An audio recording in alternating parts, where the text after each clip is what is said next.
उस्ताद का फोन। सलाम अलैकुम सर। वालेकुम अस्सलाम वरहमतुल्लाहि वबरकातुह। सब खैरियत है सर? अल्हम्दुलिल्लाह। आपने मुझे कैसे याद किया? आबिद भाई कुछ तरद्दुद है, फिक्रमंद हो गया हूँ। आप 2 हफ्ते से क्लास नहीं आए तो सोचा खैरियत ले लूं। शुक्रिया सर, ये आप जैसे मेहरबान उस्ताद की दुआओं का असर है, वरना हर लम्हा लगता है कि हालात के भंवर में मेरी जिंदगी की कश्ती डूबने के करीब है। आबिद भाई, ऐसी मायूसी दुनिया और आखिरत में अंधेरों को तकवीयत पहुंचाती है। सर, मेरी वालिदा की तरबियत का ये तकाजा है जो दिलासा देती है, यानी वो खुशनसीब है कि जिसको एक रूहानी उस्ताद मिल जाए और वो कभी बर्बाद नहीं होता, ना दुनिया में और ना आखिरत में। इसीलिए इन मुश्किलात में वो इल्म दीन की रोशनी जो आपसे हासिल की है, खौफनाक अंधेरों में चिराग की रोशनी के मानिंद है। बेटा, आप तो जानते ही हैं कि हमारी मशगूलियात 2 हिस्सों में बटी है। एक तो कॉलेज की मुलाजिमत और दूसरे कौम के नौजवानों को तालीमात मासूमीन अलैहिस्सलाम से आगाह करना, खबरदार करना और अहले बैत अलैहिस्सलाम की रविश हयात को हमेशा अपने साथ रखना। जी सर, आपने वजह फरमाया। आप एक काम करें, आप इस वक्त जहां भी हैं, जैसे भी हैं, हमारे पास आ जाएं। आपसे कुछ ज़रूरी बात करनी है, क्योंकि आप हमारे वो शागिर्द हैं कि जिसकी रविश हयात व चलन हमारी रविश हयात व चलन से बहुत मुशाबे है। ठीक है सर, हम आते हैं इंशाअल्लाह। खुदा हाफिज। खुदा हाफिज। फी अमान अल्लाह। जी बताएं, किन मुश्किलात में घिरे हुए हैं आप? क्या बताएं सर, कोई एक मुश्किल हो तो बताएं भी। ऐसा लगता है हर तरफ से मुश्किलात ने घेर रखा है। आबिद भाई, जब हम आपके दिल में होने वाले दर्द को अपना दर्द समझते हैं तो आपको भी हमसे कोई बात मख्फी नहीं रखनी चाहिए। बिना किसी हिचकिचाहट के बयान करें और हमें अपने गम में बराबर का शरीक जानें, शायद कोई हल निकल जाए। हालात के शिकंजों ने मुझे चारों तरफ से जकड़ रखा है। पापा 2 हफ्तों से ज़्यादा अस्पताल में भर्ती हैं और उनकी पिछली रिपोर्ट्स इत्मीनान बख्श नहीं आई है। इस वबा के चलते मुझे उनकी बिगड़ती हुई हालत को लेकर बहुत फिक्र हो रही है। और बताएं।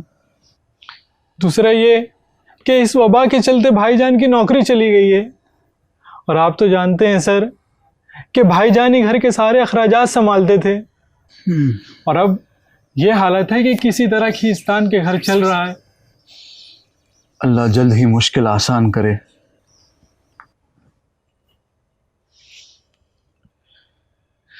तीसरा ये कि इन्हीं परेशानियों में घिर के हम अपनी पढ़ाई की तरफ मुतवज्जे नहीं हो पा रहे हैं।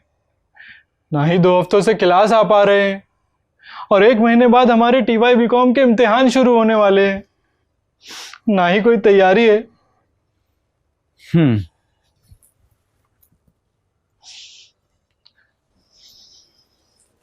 अगर हम आपकी मुश्किलात को गिने तो अव्वल तो ये कि आप आपके वालिद साहब की बिगड़ती सेहत को लेकर खौफ में हैं, यानी खुदा ना खास्ता मौत का खौफ। दूसरा ये कि बड़े भाई की जॉब चली जाना, यानी रिस्क की तंगी। और तीसरी ये कि 1 महीने बाद आपके इम्तिहान है। जाहिर है वक्त बहुत कम और पढ़ाई बहुत ज़्यादा, यानी वक्त की कमी। जी सर, इन्हीं 3 मसलों में घिरे हुए हैं। समझ में नहीं आ रहा क्या होगा। हम समझ गए। आप जिन मुश्किलात से गुजर रहे हैं, ये कुछ ऐसी मुश्किलात हैं जो इंसान की ज़िंदगी का हिस्सा है। अल्लाह सुब्हानहू व तआला अपने नेक बंदों का इम्तिहान कुछ इसी तरह की मुश्किलात से लेता है। लेकिन हम खुश नसीब हैं कि हमारे पास हल्लाल मुश्किलात मौजूद है। हज़रत हुज्जत इब्न अल-हसन अल-अस्करी अज्जलल्लाहु तआला फ़रजहु शरीफ से इस्तिगासे के ज़रिए हमारी मुश्किलात का हल निकलता है। सर, मेरे अंदर शायद वो सलाहियतें कम हैं कि जो मैं अपने इमाम अलैहिस्सलाम को पुकारूं और वो मेरी तरफ मुतवज्जे हो। आबिद भाई, हमारे यहाँ मायूसी कुफ्र है।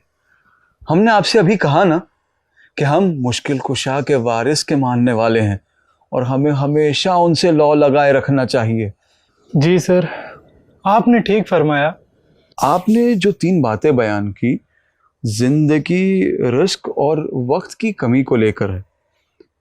इन्हें सुनकर मुझे एक वाकया याद आ रहा है, आप तशरीफ़ रखें। जी सर। ये वाकया इसी ज़माने ग़ैबत का है कि जिसमें एक आलिम दीन थे कि जिनको इन्हीं तरह की परेशानियां दरपेश थीं। किस तरह उन्होंने इमाम अलैहिस्सलाम से मदद तलब की और कैसे इमाम अलैहिस्सलाम ने उनकी मदद की, पढ़कर सुनाता हूँ। इसे सुनकर शायद आपको तक़वियत हासिल हो, आपका जहन मुतमईन और दिल पुरसुकून हो जाए। इंशाअल्लाह सर। सैयद आमिली आमिल के रहने वाले थे। क्या आप बरोज़े दोशंबा हमारे गरीब खाने पर तशरीफ़ लाएंगे ताकि हम आपकी पजीराई कर सकें? आपका बहुत बहुत शुक्रिया अबू नस्र, लेकिन इमाम अलैहिस्सलाम के लुत्फ़ करम से कल सवेरे ही हम एक कारवां के साथ मशहद मुक़द्दस के लिए रवाना हो रहे हैं ताकि हमारे और आपके आका हज़रत इमाम अली इब्न मूसा रज़ा अलैहिस्सलाम की ज़ियारत से मुशर्रफ हो सकें। अल्हम्दुलिल्लाह जनाब, ये तो बड़ी खुशी और सआदत की बात है। वाक़ईन अइम्मा मासूमीन अलैहिस्सलाम की ज़ियारत एक अजीम शरफ़ है। बेशक परवरदिगार हम सभी को अइम्मा ताहिरीन अलैहिमुस्सलाम की ज़ियारत की तौफ़ीक़ इनायत फरमाए। इंशाअल्लाह आमीन। किबला, ये क्या है अबू नस्र? सरकार, आप तो जानते हैं कि कारोबार की मसरूफियात के बिना पर एक अरसा गुजर गया, मैं ज़ियारत पर नहीं जा सका। लेकिन मैंने आप ही से सुना है एक शख्स हमारे मौला हज़रत इमाम जाफ़र सादिक़ अलैहिस्सलाम अल्लाहुम्मा सल्लि अला मुहम्मद व आले मुहम्मद के पास आया और सवाल किया, अगर कोई शख्स ज़ियारत पर ना जा सके और किसी और को ज़ियारत पर भेजे तो उसका क्या अज्र है? मौला ने जवाब दिया कि हर एक दिरहम जो उसने किसी और को ज़ियारत के लिए दिया है, अल्लाह सुब्हानहू व तआला हर एक दिरहम के बदले उसे ओहद के पहाड़ के बराबर नेकी अता करेगा और उसके खर्च किए पैसों को कई गुना बढ़ाकर उसे वापस लौटाएगा। और इतना ही नहीं, उसकी मुश्किलों को आसान करेगा और उसके माल दौलत की हिफाजत करेगा। बेशक सादिक़ आले मोहम्मद ने सच फरमाया है। मेरी दिली ख्वाहिश है कि आप ये रकम सफ़र के दौरान इस्तेमाल करें ताकि मैं भी इस ज़ियारत के सवाब में शामिल हो जाऊं। इंशाअल्लाह अबू नस्र, बहुत बहुत शुक्रिया आपका। परवरदिगार आपको जज़ाए खैर दे। भाईजान जल्दी करिए, काफिला शहर के दरवाजे पर पहुंच चुका है और अब बस रवाना होने की तैयारी में है। अरे कम्बर, घबराने की कोई बात नहीं, वो लोग भी तो नमाज सुबह के बाद ही रवाना होंगे। ठीक है भाईजान, आइए मैं आपको शहर के दरवाजे तक छोड़ देता हूँ।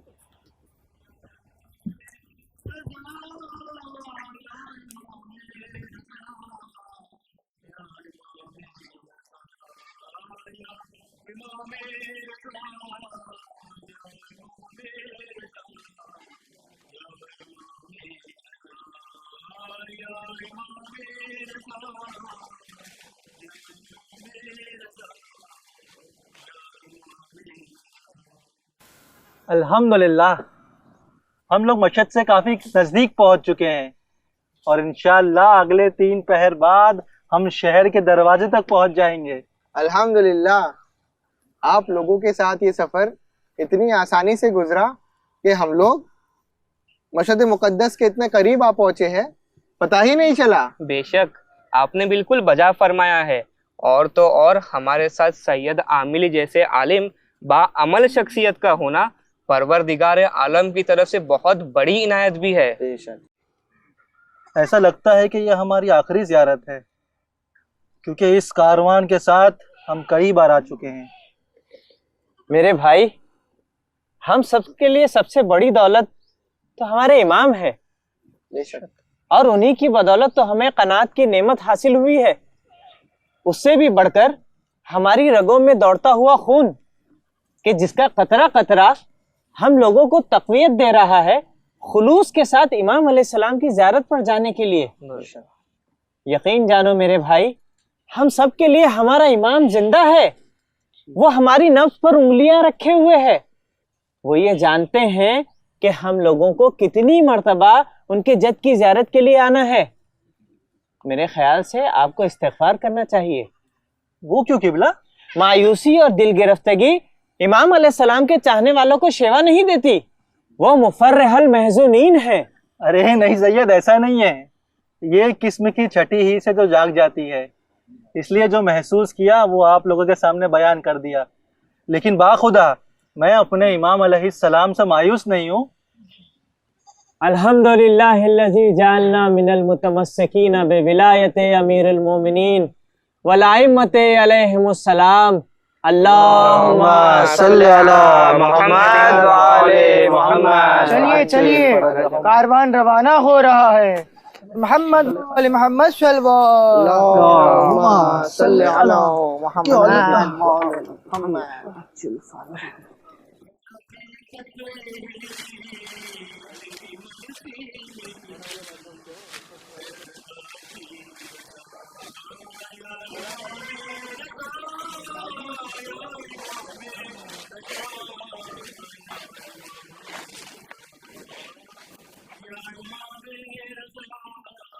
वो देखिए, वो रही हमारी मंजिल, जहां सर खम करने की खातिर हम लोगों ने इतना तूलानी सफर तय किया।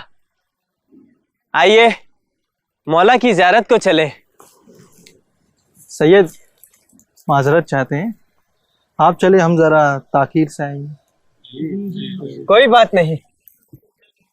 चले भाई।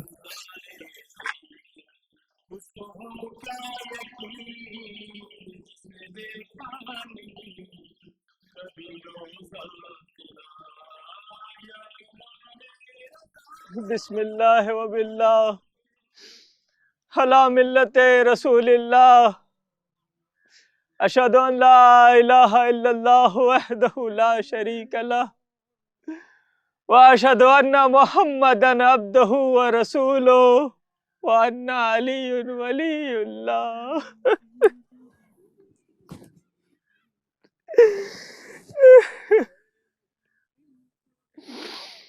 मौला, मौला आपको लोग गरीबुल गुरबा कहते हैं क्योंकि आपने गुर्बत में शहादत पाई। मैं बहुत गुनहगार हूँ मेरे आका, लेकिन इस कायनात में आपसे ज्यादा करीम जात कोई भी नहीं मौला। मुझे हर साल आप अपनी ज़ियारत पर बुलाते हैं। कई मर्तबा इन कारवां वालों के साथ मैं आपकी ज़ियारत पर आया हूँ, लेकिन पता नहीं मेरे मौला, जब इस मर्तबा मैं आपकी ज़ियारत के सफ़र पर था तो पहले भी मेरा दिल मग़मूम हुआ जा रहा था और जब से आपके दर पर आया हूँ कभी कभी मेरा दिल गमज़दा हुआ चला जाता है।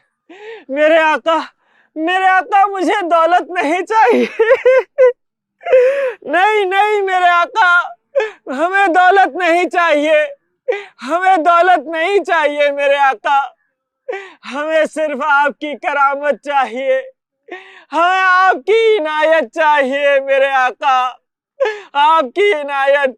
और उससे भी बढ़कर मौला, आपके फर्जंद हजरत हुज्जत की नजर इनायत, एक खास नजर इनायत की जरूरत है मेरे मौला।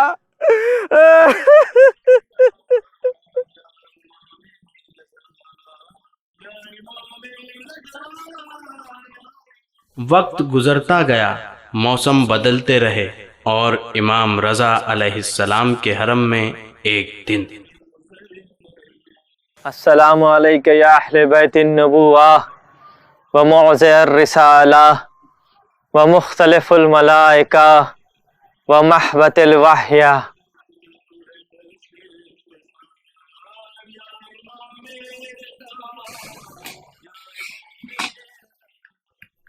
सलाम अलैकुम। अलैकुम अस्सलाम व रहमतुल्लाह। जी कुछ खजूरें और 2 रोटी दे दीजिए। जी बेहतर है जनाब।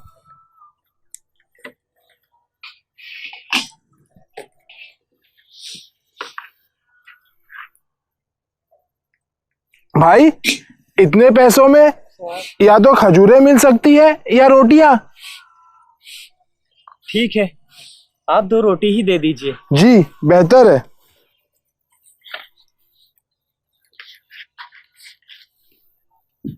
शुक्रिया।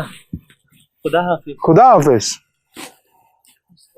मैं इस शख्स को काफी अरसे से देख रहा हूं। ये शख्स परेशान और बेवतन मालूम होता है। परवरदिगार गरीबुल गुरबा के सदके में इसकी मुश्किलात को आसान फरमा।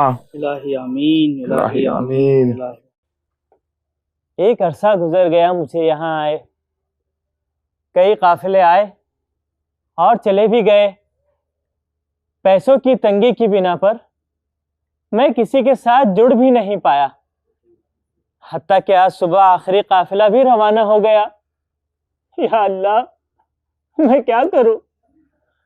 मौसम सरमा करीब है, मेरे पास ना ही सर्दी से बचने के लिए गर्म लिबास है और ना ही पैसे। यही हाल रहा तो मौसम सरमा के आने तक या तो मैं सर्दी से हलाक हो जाऊंगा या तो पैसों की कमी भूख की शिद्दत बनकर मुझे मार डालेगी। या अल्लाह, ऐ मेरे मौला, मैं क्या करूं? मेरी मदद फरमा मेरे मौला, मेरी मदद फरमा।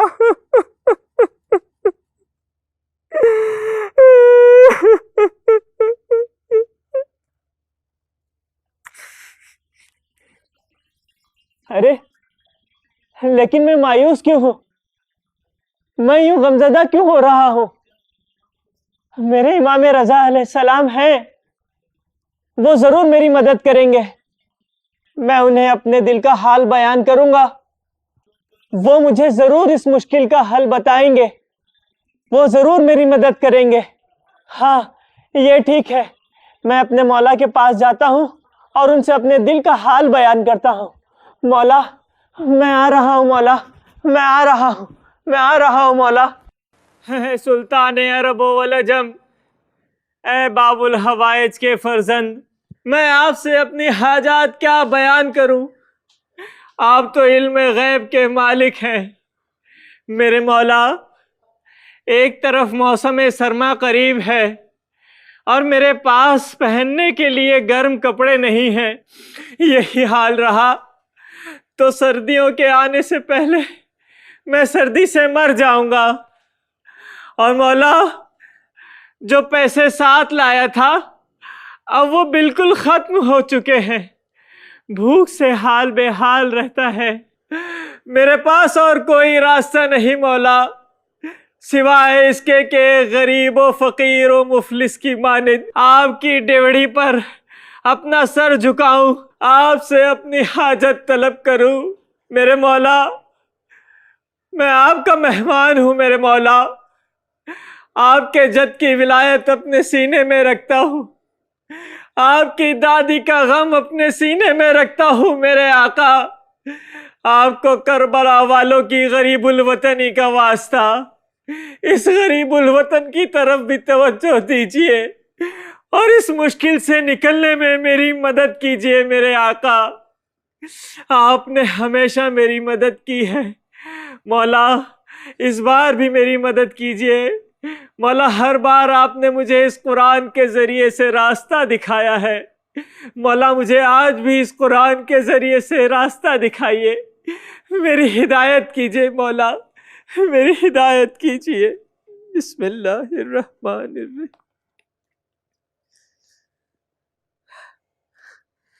बिस्मिल्लाह की आयत, मेरे मौला ने मुझे रास्ता दिखा दिया। मेरे मौला ने मुझे रास्ता दिखा दिया। बिस्मिल्लाह की बरकत और नुक्ता बाए बिस्मिल्लाह की ताकत से मैं आज ही अपना सफ़र शुरू करता हूँ। मैं आज ही अपना सफ़र शुरू करता हूँ। शुक्रिया मेरे मौला, शुक्रिया मेरे मौला। काफिला आज सुबह ही रवाना हुआ है और जोहर का वक्त आ चुका है। अगर मैं जल्दी जल्दी से शहर की सरहद के बाहर पहुँच गया तो गुरूब आफताब तक काफिले से जुड़ जाऊंगा।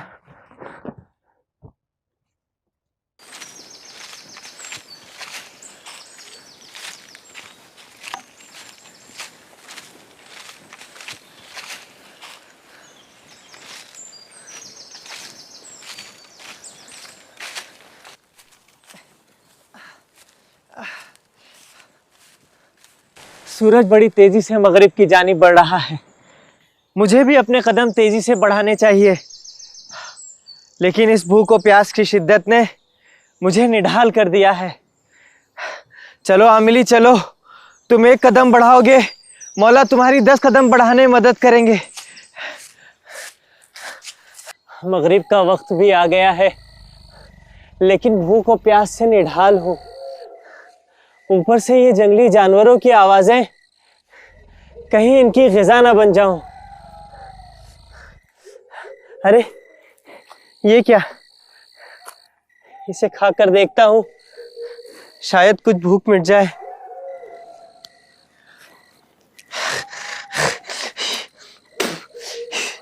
ये तो बहुत कड़वी है। है मेरे अल्लाह, है मेरे अल्लाह।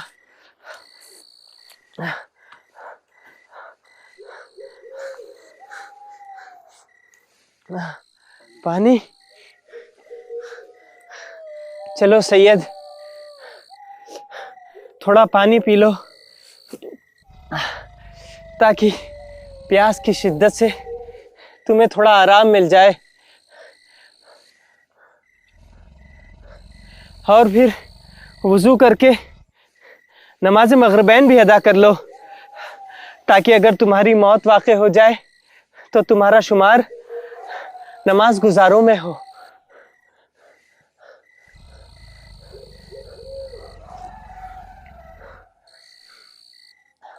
सलवातुल्लाह अला हुसैन व अहले बैतिही। अस्सलामु अलैकुम व रहमतुल्लाहि व बरकातुहू। अल्लाहु अकबर, अल्लाहु अकबर, अल्लाहु अकबर। अरे ये तरह तरह के जंगली जानवरों की आवाजें, ये रात का अंधेरा माहौल मुझे खौफ ज़दा कर रहा है। ये तन्हाई, कहीं ऐसा लग रहा है कि इन जंगली जानवरों की ग़िज़ा ना बन जाऊं। इस माहौल में सिवाय ये कि मैं अपने इमाम से इस्तिग़ासा करके उनसे मदद तलब करूं, यही मेरे लिए एक रोशनी की किरण है। यही मेरे लिए रोशनी की एक किरण है। सलामुल्लाह कामिलुत ताम अश्शामिलुल आम व सलवातुहु दाइमतु व बरकातुहुल काइमतु अत्तामतु अला हुज्जतिल्लाह व वलीही फी अर्ज़े व बिलादे। ऐ मेरे आका, आपका ये गुलाम इस जंगल में अकेला है। इसका खौफ, जंगली जानवरों की आवाज़ें, ऐसा लगता है कि आज मैं इनकी ग़िज़ा बन जाऊंगा। मौला, अगर आपने मेरी मदद ना की, अगर आप मेरी मदद को ना आए मेरे मौला, तो आपका ये गुलाम तन्हाई इस दुनिया से चला जाएगा। मेरे आका मेरी मदद फरमाइए, मेरे आका मेरी मदद फरमाइए। ए सैयद आमिली, ए मेरे जद के ज़ाहिर। अरे इस बियाबान में ये नौजवान कौन है? परेशान मत हो, खौफज़दा मत हो, महजून न हो। ला यहज़नून इन कुंतुम मोमिनीन। वो लोग जो मोमिनीन हैं वो कभी रंजदा नहीं होते, और तुम्हारे ईमान की गवाही तो मैं खुद दे रहा हूं। ये कौन शख्स है जिसने हमारे वजूद पर, हमारे जज्बात पर, हमारी मोहब्बत पर मोहर लगा दी है? ये कौन शख्स है? तुम भूखे हो, तशनगी है, खाइफ हो, डरो मत। जरा अपने पीछे तो देखो, तुम्हारी पुष्ट पर जो चीज रखी हुई है उसे खा लो।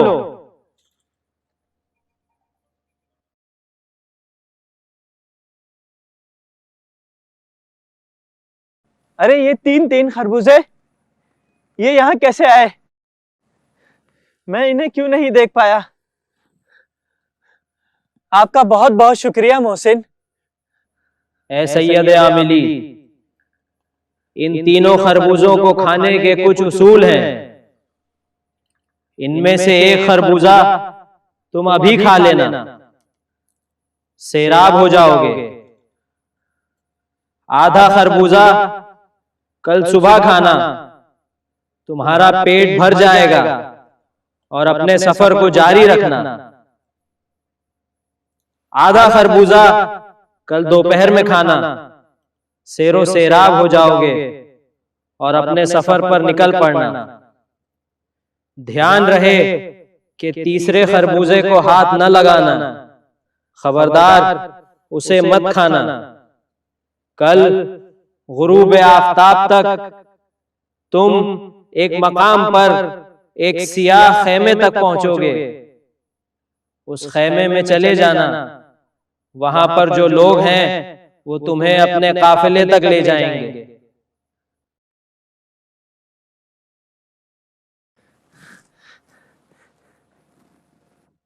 अरे कहाँ चले गए?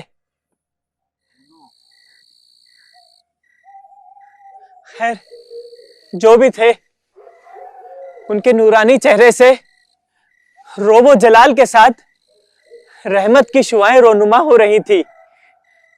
आवाज ऐसी पुरवकार थी कि सुनने वाले को अपनी कशिश से गिरवैदा कर दे। जो भी थे, परवरदिगार उन्हें जज़ाए खैर दे। अल्हम्दुलिल्लाह, ऐसा शहद से ज्यादा शीरीं और मुश्को अंबर से ज्यादा खुशबूदार फल तो मैंने कभी अपनी जिंदगी में नहीं खाया। अल्हम्दुलिल्लाह, परवरदिगार तू बेहतरीन राज़िक है। बहुत रात हो गई है, अब मुझे आराम करना चाहिए। कल सुबह उठकर अपना सफर फिर शुरू करूंगा। जैसा कि उस सैयद ने कहा था कि आधा खरबूजा अभी खा लेता हूं।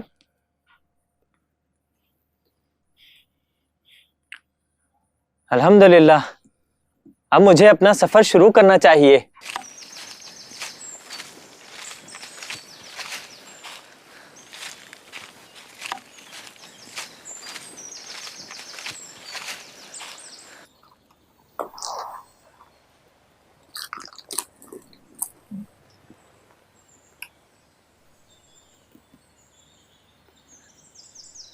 अल्हम्दुलिल्लाह, पता नहीं इस फल को खाने के बाद जिसमें अजीब सी ताकत व तवानाई लौट आती है और फिर से सफर शुरू करने के लिए एक नया जोश मिलता है।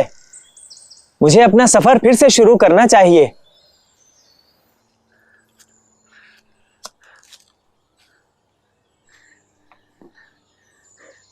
अल्हम्दुलिल्लाह, वो रहा सियापोश खेमा। बिलाखिर मैं अपनी मंजिल को पहुंच ही गया। रुक जाओ, वहीं रुक जाओ। कौन हो तुम? यहाँ क्या कर रहे हो? अरे भाई, मैं मोहम्मद जबल आमिली हूँ। मैं मशहद से इमाम रजा अलैहिस्सलाम की ज़ियारत करके लौट रहा हूँ। बस अपने कारवां से जुड़ना चाहता हूँ। यहाँ बिना इजाजत के कोई नहीं आ सकता। कोई हथियार तो नहीं तुम्हारे पास? अपने हाथ अरे आगे भाई, करो। ये क्या कर रहे हो? अरे ये भाई क्या कर रहे हो? या मौला, या गियासल मुस्तगीसीन, मदद कीजिए मौला। या गियासल मुस्तगीसीन, या गियासल मुस्तगीसीन। कौन है ये शख्स? सरदार, ये हमारे खेमों की जानिब बिना इजाजत आ रहा था। मुझे महसूस हुआ कि ये कोई जासूस है, तो हमने इसे गिरफ्तार कर लिया।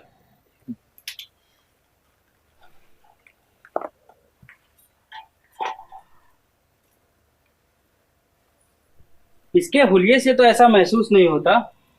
फटे हुए कपड़े, परेशान हाल, आंखें ढकी हुई, खस्तगी और कमजोरी इस पे छाई हुई। ऐसा नहीं लगता कि ये जासूस है।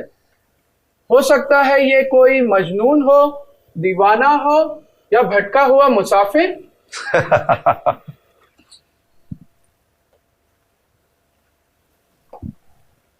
मेरे भाई, जासूस ऐसे ही होते हैं ताकि उन्हें कोई पहचान ना सके। कोई सजा देने से पहले या कोई हुक्म देने से पहले इससे सबूत मांगो।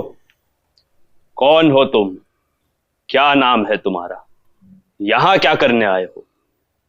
सरदार, ना मैं कोई मजनून हूं, ना ही कोई दीवाना, और ना ही कोई जासूस, और ना ही कोई भटका हुआ मुसाफिर।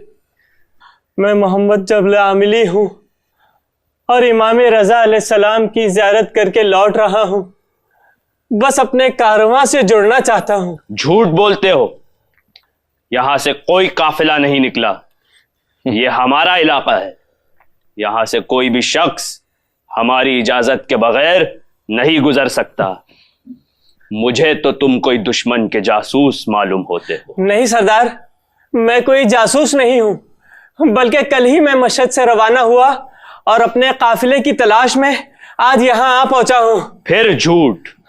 यहां से मशहद 3 दिन के फासले पर है, और जिस रास्ते से तुम आने का दावा कर रहे हो जंगली जानवरों से भरा पड़ा है। तुम क्या यहां पर उड़कर पहुंचे हो?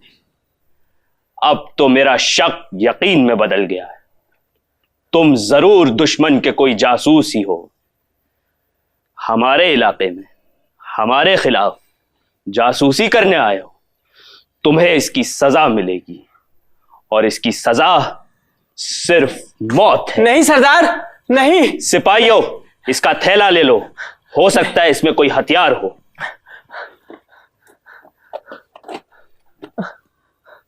सरदार, ये क्या है? सरदार, ये खरबूजा है। ऐसे 3 खरबूजे कल रात मुझे जंगल में एक मोहसिन ने दिए। तुम कौन हो, सच बताओ। ये फल इस इलाके का नहीं है। ऐसा फल यहां दूर दूर तक किसी ने देखा तक ना होगा। मुझे सारा माजरा तफसील से बताओ। सरदार, कल रात जब जंगल में मैं जिंदगी और मौत के दरमियान जंग लड़ रहा था, मेरे सामने इसके सिवा कोई रास्ता नहीं था कि मैं अपने इमाम की बारगाह में इस्तिगासा करूं, उनसे फरियाद करूं और अपनी इस मुसीबत का हल तलब करूं। यकायक मैंने देखा कि एक नौजवान बड़ा ही खूबसूरत मेरी तरफ चला आ रहा है। हाँ सरदार, उसी ने मुझे इन 3 खरबूजों की तरफ निशानदेही की और कहा कि इसमें से एक अभी खा लूं, आधा सुबह नमाज के बाद और आधा नमाज जोहर के बाद। और हाँ सरदार, उसी ने मुझे आपके इस सियाह पोश खेमे की तरफ आने की हिदायत की और मैं यहां तक आ पहुंचा। सिपाहियों, इनके हाथ खोल दो।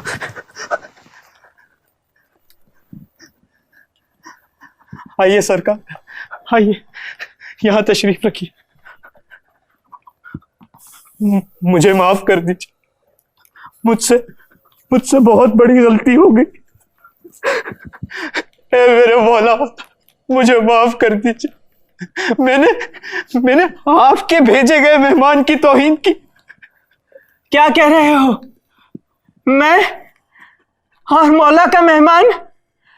हाँ मेरे खुश नसीब बिरादर, आपको शायद पता नहीं, वो बावकार जवान और कोई नहीं बल्कि खुद इमाम ज़माना अलैहिस्सलाम थे, जिन सिफतों की तरफ आपने निशानदेही की है वो हमारे आका और मौला ही हैं। उन्होंने ही आपकी उस मुश्किल वक्त में मदद फरमाई। ये क्या कह रहे हो? मैं अपने इमाम को नहीं पहचान पाया। उन्होंने मेरी इस मुश्किल से निकलने में मदद की। साहिब ज़मान की बरकत से ही आप मशहद से इतने कम वक्त में यहाँ तक आ पहुंचे। ये फल इस इलाके का नहीं है, बल्कि साहिबुल अम्र का मौजज़ा है। वाह हो मुझ पर, मैं अपने इमाम को नहीं पहचान पाया। या वारिसल हुसैन। तुम लोग ऐसे खड़े खड़े क्या देख रहे हो? फौरन एक तश्त में गर्म पानी लाओ और सैयद का चेहरा और इनके हाथ पैर धुलाओ। सैयद, मेरी आपसे चंद गुजारिशात है। ये आप ये फल मुझे तबर्रुक के तौर पर दे दे और आपका ये लिबास भी हमारे लिए तबर्रुकन छोड़ दे। और हाँ सैयद, आपका काफिला 2 दिन बाद यहीं से गुजरेगा और तब हम आपको उनके पास खैरियत से पहुंचा देंगे। तब तक आप हमारे मेहमान हैं। आपका बहुत बहुत शुक्रिया। बेशक ये आप ही के लिए तो है, वरना मौला मुझे इसे खाने से क्यों मना करते। आबिद भाई, सैयद आमिली भी 3 मुश्किलात में गिरफ्तार थे।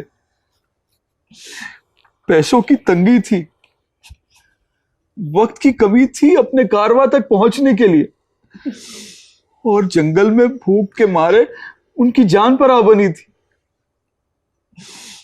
लेकिन यूसुफ ज़हरा अलैहिस्सलाम ने उनकी फरियाद को सुना और उन्हें निजात बख्शी। हमारे इमाम साहिब आम्र है, यानी हर शय के मालिक हैं और बदलते हालात में भी हर चीज पर कुदरत रखते हैं। वाकईन इमाम ज़माना अलैहिस्सलाम अपने चाहने वालों को कभी अकेला नहीं छोड़ते। बेशक, और जब कभी भी कोई अपना हाल दिल उनसे बयान करता है और मुश्किलात उनके सामने पेश करता है, तो मुश्किल कुशा के फर्जंद अपने जद्द अमजद की तरह अपनी शियों की मदद को आ पहुंचते हैं। आपका बहुत बहुत शुक्रिया सर। मैं भी इमाम अलैहिस्सलाम से उनकी वालिदा माजिदा का वास्ता देकर अपनी मुश्किलात का हल उनसे तलब करूंगा इंशाअल्लाह। आबिद भाई,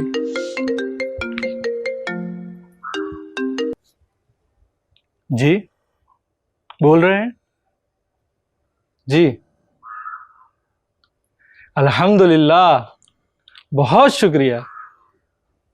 आबिद भाई, ये किसका फोन था जो बाइसे तबस्सुम बन गया? जी, हॉस्पिटल से डॉक्टर साहब का फोन था। अच्छा। अभी थोड़ी देर पहले पापा की रिपोर्ट्स आई और हालात में काफी सुधार नजर आ रहा है। अल्हम्दुलिल्लाह। आबिद भाई, हमारे इमाम अपने शियों से बहुत मोहब्बत करते हैं। शायद इसीलिए हजरत इमाम रज़ा अलैहिस्सलाम से एक तवील हदीस में इमाम अलैहिस्सलाम की उनकी शियों से मोहब्बत के बारे में कुछ इस तरह मिलता है कि अल इमाम अल अनीस रफ़ीक वल वालिदु शफ़ीक वल अख़ु शक़ीक वल उम्मुल बर्रतु बिल वलदिस सग़ीर व मफ़ज़अुल इबाद फ़िद्दाहियतिन नाद। इमाम एक मददगार दोस्त है, एक चाहने वाले बाप है, एक करीब तर रहने वाले भाई की तरह है और एक माँ की तरह है जैसे वो अपने छोटे बच्चे से मोहब्बत करती है, और बलाओं से बचने के लिए मोमिनीन के लिए पनाहगाह है। बेशक हमारी कोताहियों के बावजूद उनकी शफकत और इनायत में कभी कोई कमी नहीं होती और उनका बहरे करम हमेशा रवा दवा रहता है।